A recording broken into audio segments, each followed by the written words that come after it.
कभी भी कोई भी पढ़ा लिखा बच्चा आंदोलन नहीं करेगा, सड़क पे नहीं उतरेगा, वो अपने 2 दिन वक्त बर्बाद नहीं करेगा। क्योंकि पढ़े लिखे बच्चे, हम लोग सोचते हैं कि 2 दिन हमारा बच जाएगा तो पेपर में हम, ये सैटिस्फाइड लोग हैं, they should come in politics and they should show that what is needed in our society and what should be done for the education and for the womens and for our society. So I request and I beg to government that please, vacancy आ नहीं रही है। अब जैसे UPP का आया, 17-18 को paper था, अब वो पेपर लीक हो गया। आत्महत्या कोई सलूशन नहीं है आपकी पढ़ाई का। आपकी पढ़ाई का अगर आपने आत्महत्या कर लिया तो मतलब आपकी पढ़ाई का कोई मतलब नहीं है। तो आत्महत्या सलूशन नहीं है। आप मांग करिए, लड़िए, हम भी उसके साथ हैं, बहुत सारे लोग साथ हैं। आंदोलन मऊ जिले में एक ऐसी बिटिया जो मात्र कम उम्र में एक इतिहास रचा था, जिला पंचायत सदस्य की प्रत्याशी हुई और जिला प्रत्याशी बनने के बावजूद बहुत ज़्यादा वोटों से उत्तर प्रदेश में जीत करके अपने नाम सुल्तानीपुर का जो पंचायत क्षेत्र रहा है अपने नाम किया था। हमारे साथ है श्वेता कुमारी जी, सीधे बातचीत करते हैं। बीएड करने के बाद स्वाभाविक है कि हम एक शिक्षक की जो एलिजिबिलिटी क्राइटेरिया है उसको हमने पास आउट कर लिया है, बीएड कर लिया। फिर उसके बाद हमने जो एलिजिबिलिटी टेस्ट होता है टीचर का, सीटेट कर लिया। तो उसके बाद हर बीएड धारक की एक मंशा होती है, एक उसकी आगे का जो कदम होता है यही होता है कि वो किसी परीक्षा को दे, उसको उत्तीर्ण करे और वो किसी जॉब में जाए। और जॉब उसको बीएड के थ्रू टीचर की ही मिलेगी।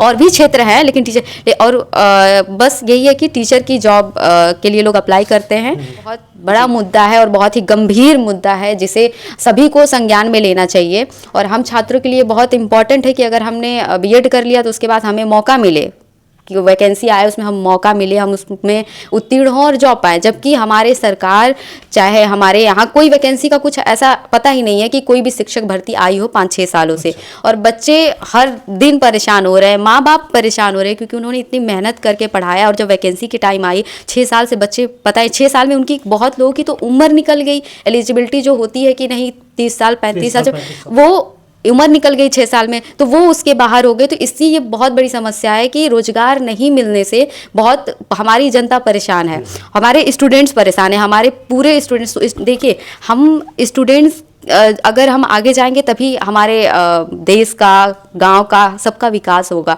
और अगर हमें रोजगार ही नहीं मिलेगा तो हम किस तरह से अपनी शिक्षा का उपयोग करेंगे? उपयोग करने के बहुत तरीके हैं, लेकिन हमें एक रोजगार चाहिए जो सरकार दे नहीं रही है। और अगर कोई आ भी रही है वैकेंसी तो वो पेपर लीक हो जा रहा है, जिससे बच्चे, पेपर लीक का सबसे बड़ा मामला जी, पेपर लीक का मामला। एक तो वैकेंसी आ नहीं रही है। अब जैसे यूपीपी का आया, 17-18 को पेपर था, अब वो पेपर लीक हो गया।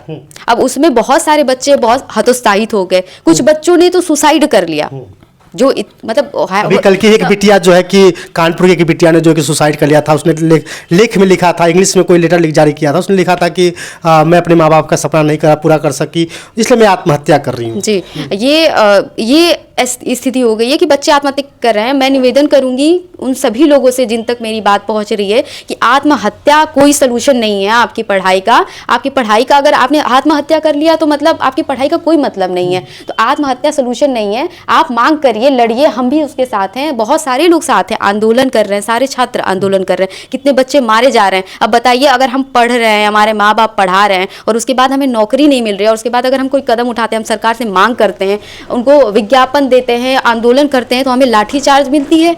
महिलाओं के साथ इतना दुर्व्यवहार हो रहा है कि उनको मारा पीटा जा रहा है। कोई हमारे यहाँ मतलब थोड़ी सी भी बच्चों के प्रति है, हमारे जो गार्जियन है उनके प्रति कुछ तो सोचिए। कोई संवेदना नहीं है। हम क्या करेंगे? किससे रोजगार मांगे? सरकार से मांगेंगे ना। सरकार है कि बच्चों पे तुरंत लाठीचार्ज कर, नियमावली के तहत अगर वैकेंसी आती है, भरी जाती है, परीक्षा देते हैं, पास होते हैं, नौकरी मिलती है, तो ये कभी भी कोई भी पढ़ा लिखा बच्चा आंदोलन नहीं करेगा, सड़क पे नहीं उतरेगा, वो अपने 2 दिन वक्त बर्बाद नहीं करेगा। क्योंकि पढ़े लिखे बच्चे, हम लोग सोचते हैं कि 2 दिन हमारा बच जाएगा तो पेपर में ये सिलेबस कंप्लीट हो जाएगा। तो कोई 10 दिन बैठ के आंदोलन नहीं करेगा पढ़ा लिखा बच्चा। उसकी मजबूरी है कि वो सरकार तक अपनी आवाज पहुंचाए। और आवाज पहुंचाने का ये तरीका है कि जो भी ऑफिसेज हैं वहां तक जाके आप मांग कर रहे हैं। अब मांग नहीं सुन रहे तो बच्चे एक साथ जब होंगे तो आप उनको ऑटोमेटिक आंदोलित होंगे। और आप उसके बाद अगर लाठीचार्ज करेंगे तो ठीक है और आपका वो तरीका है शांत करने का, लेकिन अगर आप उसके बदले कोई विज्ञापन जारी कर देते हैं जिसकी मांग कर रहे हैं, शिक्षक भर्ती की मांग कर रहे हैं बच्चे, तो उसका एक विज्ञापन कि हाँ 6 महीने के अंदर 2 महीने के अंदर वैकेंसी निकाली जाएगी, तो बच्चे परेशान बच्चे अपने आप शांत हो जाए, हमें मौका है, हम पढ़ते हैं, वैकेंसी आएगी।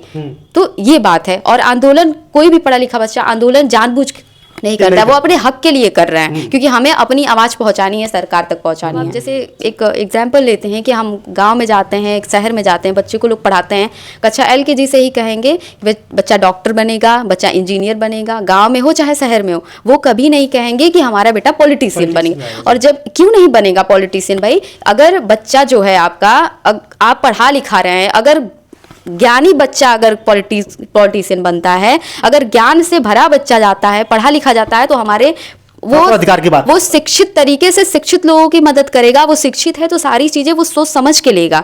अगर और हम इसलिए पॉलिटिक्स में जाना गलत नहीं है, इसलिए हम ये नहीं कह सकते कि नहीं जाएंगे चाहिए, वो भविष्य की बात है, भविष्य की बात जी। लेकिन हाँ, हमारा ये है मत कि जो भी एजुकेटेड लोग हैं, they should come in politics and they should show that what is needed in our society and what should be done for the education and for the womens and for our society. So I request and I beg to government that please vacancy निकालें शिक्षकों की, और जो भी UPP की RO की भर्तियां हैं उसको निकालें, और बच्चों की जो भी पढ़ाई है उसका जो ये समय जो है बहुत मूल्यवान है, वो आंदोलन करने में जाएंगे तो हमारे देश का ही हानि है, क्योंकि अगर वो जॉब में जाएंगे तो वो हमारे देश की जो भी रेवेन्यू है, चीज़ें वो बढ़ेंगी।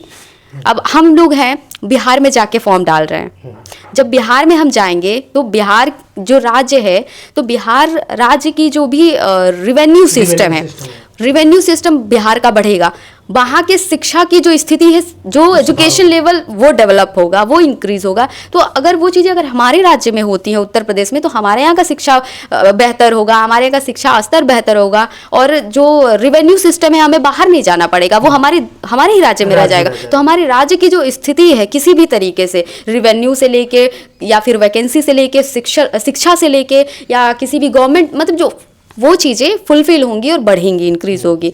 चलिए, हमारे साथ एक ऐसी बिटिया, जिस तरह से कहा जाता है, बाबा साहब ने कहा था कि जो पिएगा वो दहाड़ेगा, शिक्षा वो शेरनी का दूध है। तो आज सच में इस बिटिया से बात करने के बाद लगा कि सच में अगर कोई दूध अगर शिक्षा का पिएगा तो बहुत ही बड़ा काबिल बनेगा और इन्हीं की तरह दहाड़ेगा। बातचीत कैसी लगी कमेंट करके बताइएगा। बहुत बहुत धन्यवाद। और श्वेता जी, बहुत बहुत धन्यवाद आपको, आपसे बात करके बहुत अच्छा लगा। सर, आपका भी बहुत स्वागत है, बहुत धन्यवाद है, क्योंकि आपने इस बिटिया को काबिल तारीफ बनाया। शुक्रिया। बहुत बहुत धन्यवाद आपको। मेरी बिटिया का आपने जो बाइट लिया है, उस बाइट के माध्यम से बिटिया ने निवेदन किया है सरकार से कि बच्चों के भविष्य पर ध्यान दे, और जो समय बच्चों का आंदोलन पर जा रहा है उनकी आवश्यकता के अनुसार अगर सरकार व्यवस्था दे तो यह नौबत नहीं आएगी, और हमारे उत्तर प्रदेश का रेवेन्यू जो है सिस्टम वो बढ़ेगा, और यहाँ का शिक्षा स्तर जो है कि डेवलप होगा, और लोगों की तरक्की होगी, खुशहाली आएगी।